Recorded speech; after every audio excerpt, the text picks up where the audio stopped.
Como voto ao ministro Flávio Dino. Senhor presidente, saúdo Vossa Excelência, assim como a ministra Carmen, ministro Fux, o ilustre relator, a Procuradoria-Geral da República, as defesas técnicas, todas as senhoras e os senhores. Farei apenas considerações de caráter geral que fundamentam o meu voto. Em primeiro lugar, no tocante à materialidade, além dos elementos que foram mencionados pelo excelentíssimo relator, nós tivemos as próprias sustentações orais que, de um modo geral, vão no sentido da materialidade. Algo que me chamou a atenção, ministra Carmen, que o eixo central das sustentações orais, de um modo geral, das defesas, não foi tanto descaracterizar as materialidades e sim afastar autorias, afastar os seus patrocinados, seus clientes, do itinerário delituoso ou em tese delituoso, o que também, obviamente, corrobora a densidade desse acervo probatório que foi muito bem escandido e delineado pela Procuradoria-Geral da República e pelo relator. Em relação à materialidade, e também em homenagem à elevada qualidade das sustentações orais, há, às vezes, houve aqui e em outros momentos, um debate quanto aos elementos da violência e grave ameaça, porque, de fato, são essenciais aos tipos penais que, em tese, sustentam essa imputação formulada pelo Ministério Público. O vídeo trazido pelo relator reforça aquilo que, seguidamente, e não só no 8 de janeiro, foi apresentado. É importante lembrar que nós estamos tratando de fatos que vêm de 2021, em continuidade normativo típica, falarei sobre isso em seguida, e chegam até, em tese, ao 8 de janeiro. Ora, neste período, houve sim a apreensão, consta dos autos, inclusive a apreensão de armas em vários momentos, inclusive no 8 de janeiro. Entendido, e novamente me valho do relatório do Departamento de Justiça dos Estados Unidos sobre o 6 de janeiro, quando eles fizeram análise sobre os 48 meses de ataque ao Capitólio, eles dizem assim, literalmente com tradução livre, conforme comprovado no tribunal, as armas usadas e transportadas no Capitólio incluem armas de fogo, havia isto, claro, spray, tasers, armas brancas, vírgula, incluindo espada, machados e facas, instrumento de trabalho que foram usados como armas. E armas improvisadas, como móveis de escritório destruídos. Aqui vimos essa soldado, Marcela, falando em barra de ferro, cercas, bicicletários, escudos antimotim roubados, tacos de beisebol, tacos de hóquei, mastros de bandeira, canos de PVC e luvas reforçadas. Então, é este conceito de arma que nós estamos tratando aqui, este conceito que esteve no 6 de janeiro, lá no Capitólio, e que, infelizmente, esteve presente em vários momentos, como o senhor relator lembrou, desde bombas, e é interessante que consta dos autos que este senhor da bomba, ou estes senhores da bomba no aeroporto, no dia 23 ou 24 de dezembro, menciona que obtiveram os materiais no acampamento do Exército, mostrando um liame, portanto, entre esses vários momentos que estão aludidos na denúncia. Lembro que muitos dos participantes eram policiais e membros das Forças Armadas, e estes, não há dúvida, esses só andam armados. Eu não conheço um que não ande armado, seja os da ativa quanto os já reformados. Todos andam armados. Há alguns que são mais apaixonados pelas suas armas do que pelos seus cônjuges. Dormem com as armas debaixo do travesseiro. Dormem com as armas na cama. Dormem com as armas ao lado da mesa de cabeceira. Transportam para onde vão. Eu fui governador de um estado, fui ministro da Justiça, essa é a realidade. Então, se havia, como de fato havia, inequivocamente, no conjunto de atos, a presença de integrantes das forças policiais e das Forças Armadas, não há dúvida, estavam armados. Porque essa é da natureza da função, diria que mais do que um direito, é um dever. E houve, ministra Carmen, apreensão de armas, inclusive nos ônibus. Consta também nos inquéritos policiais quanto ao chamado 8 de janeiro. A tipificação, portanto, do 359L e do 359M, em tese, é possível. E não é uma novidade no direito brasileiro essa dupla tipificação. Ela vem de antes.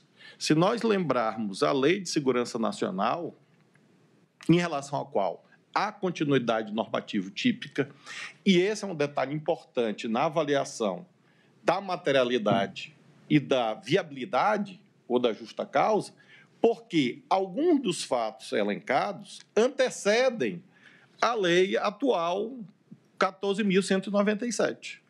E aí alguém poderia dizer, não havia tipicidade. Ocorre que havia uma tipificação quase igual, e eu tenho aqui uma referência doutrinária de um senhor chamado Michael Procópio. O senhor conhece, ministro Fux, esse cidadão? Me disseram que trabalha com o senhor. O Michael, né? Michael ou Michael, né? Porque lá no Maranhão tem um vereador que me apoia, preteritamente me apoiava, ele era conhecido como Michael Jackson. Que era Michael Jackson, né? Claro.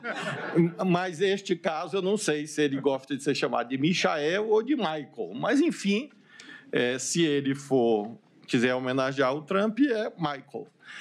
O senhor Michael Procópio e outros que aqui pesquisei, todos falam dessa duplicidade por conta da largueza dos bens jurídicos tutelados. Se nós formos à extinta e, embora sepultada, Lei de Segurança Nacional, os artigos 17 e 18, ela já tratava em dois tipos penais diferentes. De um lado, tentar mudar com o emprego de violência ou grave ameaça a ordem, o regime vigente ao Estado de Direito. Esse era um crime. Reclusão de 3 a 15. E no outro, 18, tentar impedir com o emprego de violência ou grave ameaça, esses elementos sempre presentes, como na lei em vigor, o livre exercício de qualquer dos poderes da União dos Estados, reclusão de 2 a 6. Então, este debate sobre absorção ou consunção, que não é feito, obviamente, no recebimento da denúncia, é cabível, mas ele antecede a lei de setembro de 2021.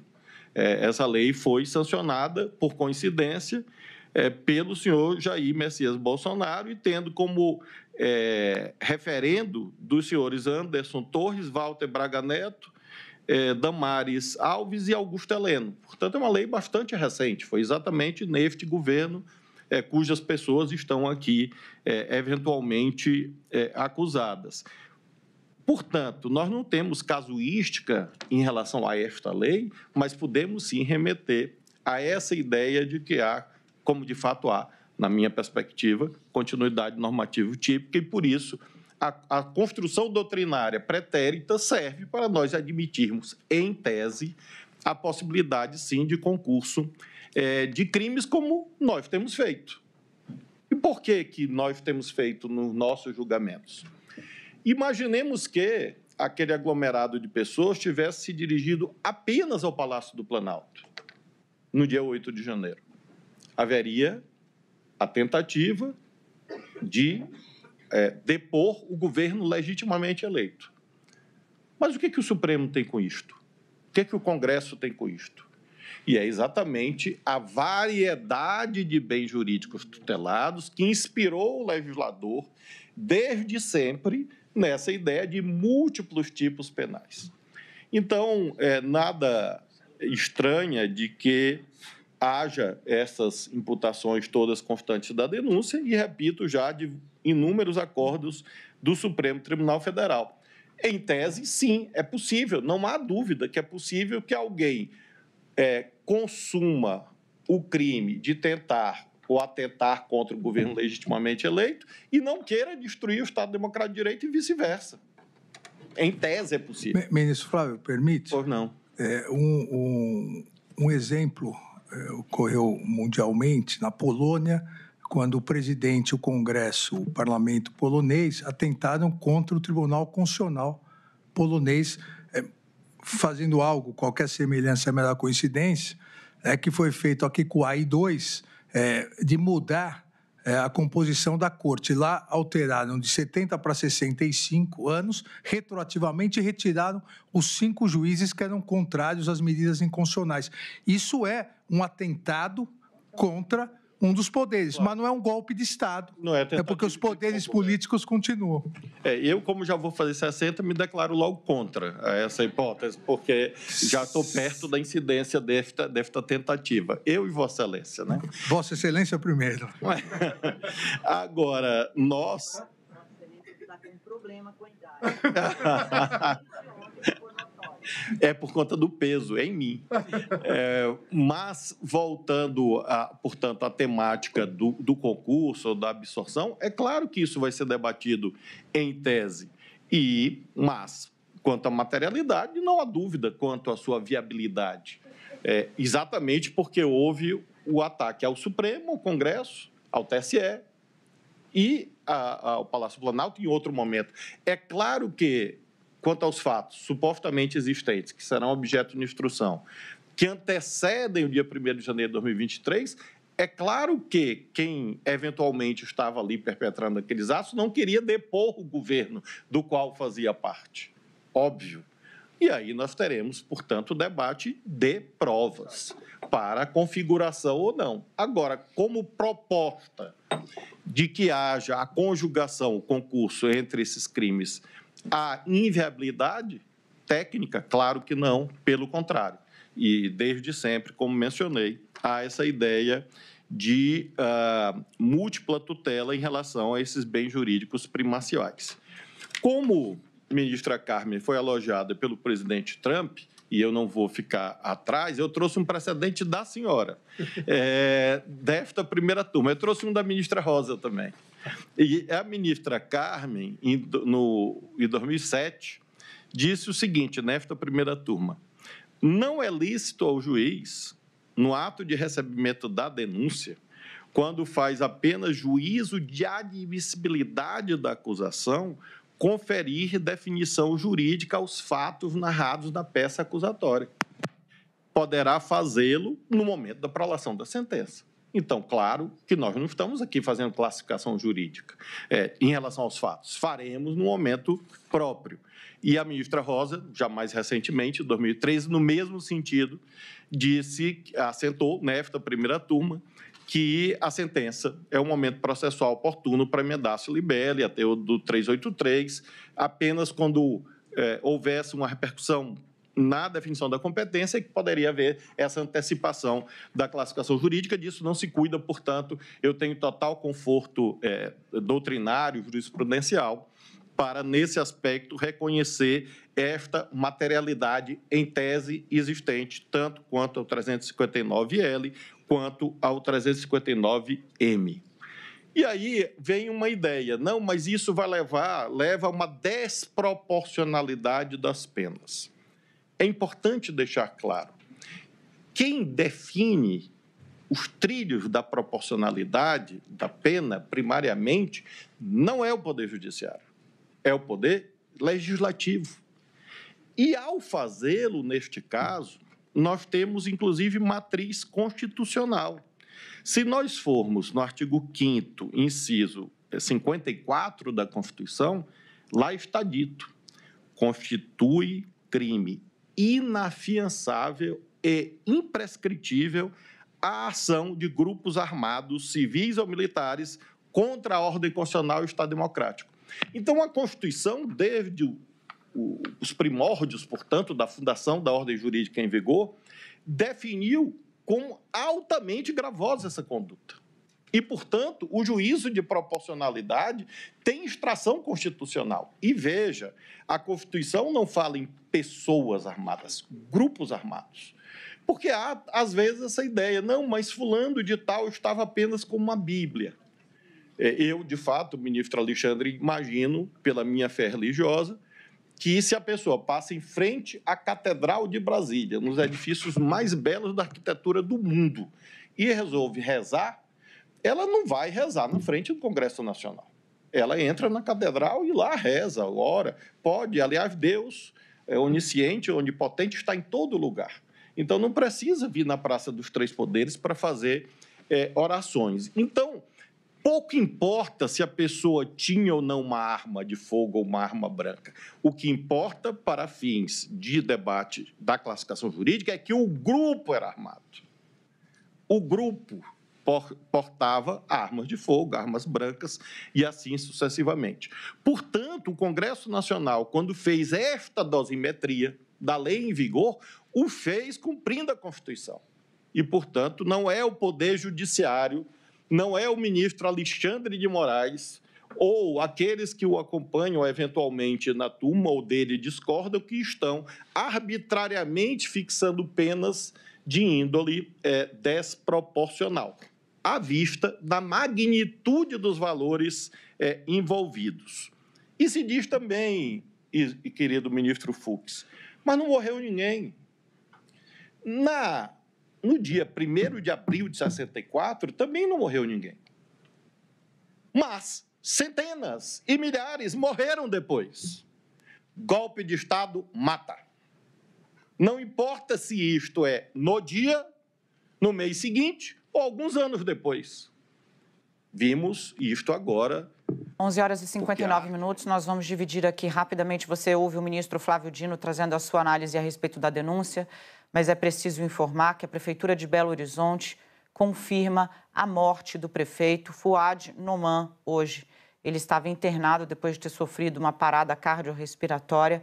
Fouad tratou um câncer, disputou a eleição sob tratamento de câncer, venceu, mas agora, dia 26 de março de 2025, morreu o prefeito de Belo Horizonte, Fouad Noman. O registro e mais detalhes logo mais. Você segue acompanhando o julgamento do Supremo Tribunal Federal.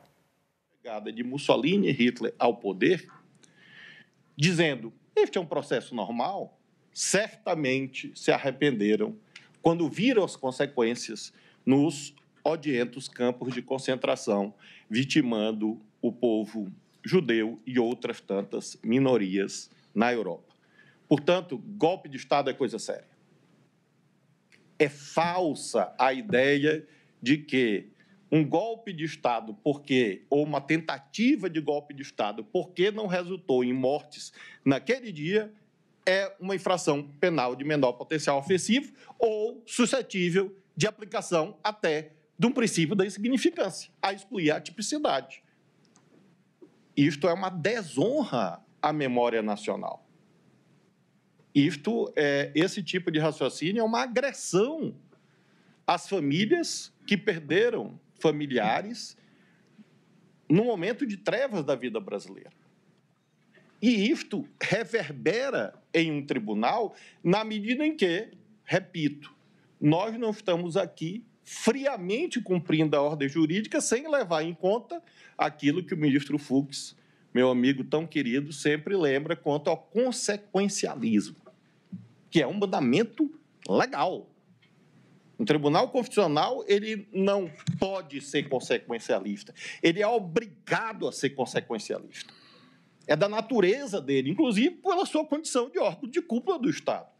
Então, sob todos esses aspectos, eminente presidente Cristiano Zanin, penso que, se não morreu, poderia ter morrido. Acho, portanto, que a denúncia possui os atributos fundamentais da materialidade, da viabilidade, porque houve violência e essa violência poderia ter produzido danos de enorme proporção, e o fato de isto não ter se configurado não exclui a tipicidade definida em lei. Basta ler o tipo penal para compreender que a conduta é atentar, por uma razão simples. Se fosse consumado, o golpe de Estado não tinha viabilidade na persecução penal, porque não haveria juízes para julgar. E é por isso que, corretamente, o legislador, não é o Supremo, é o legislador, e o Poder Executivo que sancionou a lei, previu o crime com esses contornos a que fiz alusão. Finalmente, concluo meu voto lembrando quanto à autoria. Penso aqui, ministra Carmen, que o relator já nos poupou, eu anotei, como disse, ao longo das sustentações e com a leitura dos autos, indícios, a meu ver, razoáveis em relação a cada um dos acusados. Porque justiça não é justiçamento. É claro que as pessoas têm que ser julgadas de per si, independentemente do seu nome, da sua história, como aludi ontem. Temos que aferir as condutas, uma a uma, independentemente do juízo moral ou de qualquer outra natureza que nós tenhamos sobre essas pessoas. Isso não comparece no tribunal. A toga serve para isso. E o que nos distingue de ditadores é que a nossa subjetividade é controlada pelas normas jurídicas. Se não houvesse normas jurídicas, não haveria direito, não haveria segurança para todos que este Supremo sempre deu, com seus acertos e erros, inerentes a qualquer instituição humana. Mas se nós olharmos, desde o alvorecer da República, temos que dar razão a Campos Salles. É a joia das instituições republicanas, disse Campos Salles, quando ministro da Justiça no primeiro dos governos republicanos. Então, de um modo geral, creio que o Supremo terá as condições de, ao longo da instrução, aferir esses indícios de per si para identificação da participação concreta de cada um. E acho, de fato, razoável, alguns disseram isto, olha, não há liame entre um evento e outro. Claro que é absolutamente razoável essa matéria probatória. Eu lembro, ministra Carmen, de uma história das lendas políticas do Maranhão, que na década de 50 resolveram invadir o Palácio do Governo do Estado. E aí havia um cidadão muito corajoso, cujo ele era conhecido como Bota para Moer. E aí entregaram a bandeira do Brasil, nesse tempo só se usava a bandeira do Brasil em manifestação, botaram o Bota para Moer bem na frente. E esta marcha atravessou São Luís, e quando chegou na fronteira do palácio, havia policiais, Bota para Moer olhou os policiais, as metralhadoras, e entregou a bandeira nacional com o seguinte brado: a partir daqui, arrumem um mais doido do que eu. Então, é possível que alguém tenha desistido. E nós vamos debater se isso configurou ou não o delineamento, a tipificação de uma ou outra conduta, ou de nenhuma, mas no curso da instrução. Esse é o juízo de autoria, né, próprio da instrução processual. E, evidentemente, como mencionei, a classificação jurídica ao final, inclusive quanto à dosimetria, a partir não das vontades individuais de cada um dos julgadores. Porque, repito, isto não comparece em um tribunal com a tradição e com a autoridade moral e jurídica que o Supremo Tribunal Federal tem. Com essas considerações, senhor presidente, eu tenho muita convicção de que as razões técnicas expendidas pelo eminente relator são suficientes para, neste momento, acompanhá-lo, ressalvando, obviamente, o final, a cognição definitiva, em que teremos, com certeza, com esta multiplicidade de acusados, percepções diferentes quanto às realidades que se formarão nos autos com a instrução. Mas, nesse instante, creio que a convergência é similar àquela quanto à dor dos brasileiros com a derrota de ontem para a Argentina, né? Acho que há consenso em relação a isso e, a meu ver, há um consenso também quanto às condições da denúncia ofertada pelo Ministério Público. Quanto ao trabalho do Ministério Público, tenho, doutor Paulo Gonet, só um reparo, uma sugestão. O eminente ministro Alexandre, ao fazer o seu resumo, descreveu múltiplos crimes contra a língua portuguesa, e Vossa Excelência não fez nada. A pobre da língua portuguesa merece algum tipo de proteção do Ministério Público, se é que são verdades as frases do ministro Alexandre de Moraes. Com essas considerações, senhor presidente, eu acompanho o relator.